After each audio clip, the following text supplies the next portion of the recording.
अब देखो सवाल नंबर 18, एक वक्र के किसी बिंदु x, y पर स्पर्श रेखा की प्रवणता स्पर्श बिंदु को बिंदु -4, -3 से मिलाने वाले रेखाखंड की प्रवणता की दुगनी है। यदि यह वक्र बिंदु -2, 1 से गुजरता हो तो इस वक्र का समीकरण ज्ञात कीजिए। तो यहां देखो इसमें,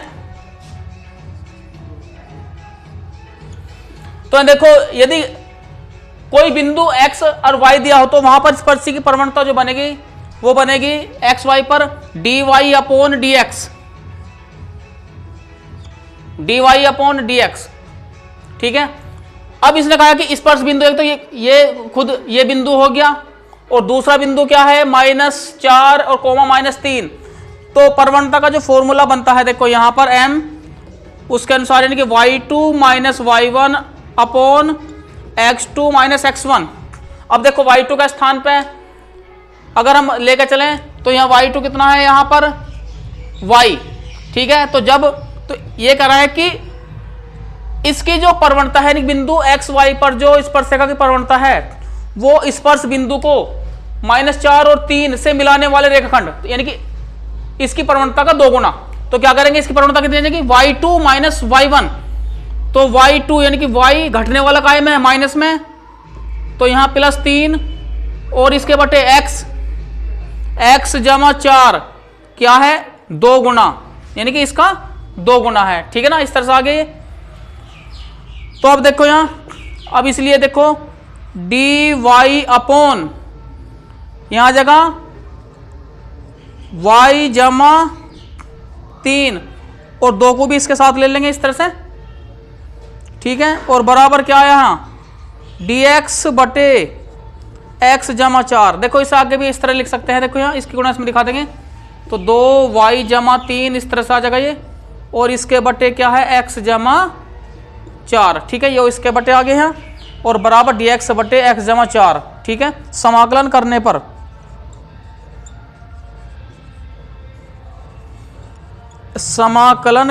पर तो दोनों पक्षों का समाकलन होगा। तो देखो यहां इसलिए तो समाकलन का साइन dy अपॉन 2y + 3 बराबर dx और इसके बटे कितना x जमा 4। अब देखो इसे हल कर लेंगे तो यहां 1/2 log y जमा 3 बराबर log x जमा 4। तो प्लस का क्या जगह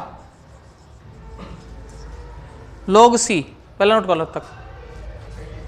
अब यहां देखो इसमें तो ये आ जाएगा log y जमा 3 की पावर 1/2, ये पावर यहां जाएगी इसमें बराबर log, तो अब log m + log n वाले फॉर्मूले से तो c x जमा 4 इस तरह से, तो log से log कैंसिल हो गया। तो यहां बचा इसलिए y जमा 3 की होल पावर कितना 1/2 बराबर कितना x यानी कि c x जमा 4। तो दोनों पक्षों क्या करेंगे वर्ग करने पर, यानी कि वर्ग करने पर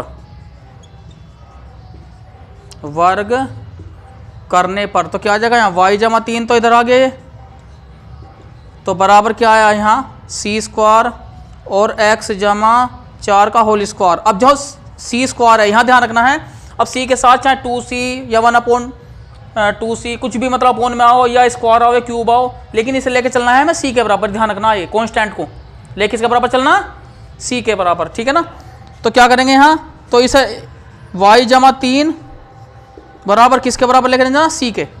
ठीक है, और यहाँ x जमा 4 का क्या आ जाएगा होल स्क्वायर। ठीक है, अब देखो यहाँ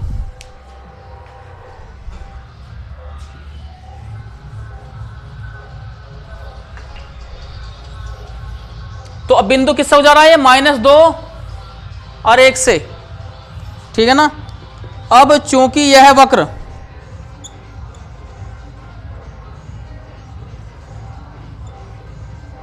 बिंदु -2 1 से होकर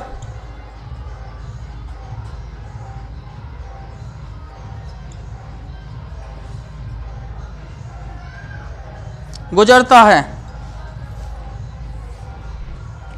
तो इसलिए जहां x के स्थान पे क्या रख देंगे, माइनस का 2, और y के स्थान पे 1, तो 1 जमा 3 बराबर, तो c, और x के स्थान पे क्या आ जाएगा, माइनस का 2, तो x के स्थान पे माइनस का 2 जमा 4 का होल स्क्वायर, इस तरह से आ जाएगा। तो 3 और 1 4, तो यहाँ कितना बचा 2, तो 2 दूनी 4, तो 4c, तो c बराबर कितना गया 1। तो इसलिए वक्र का समीकरण इसमें मान रख देंगे इसका, तो इसलिए वक्र,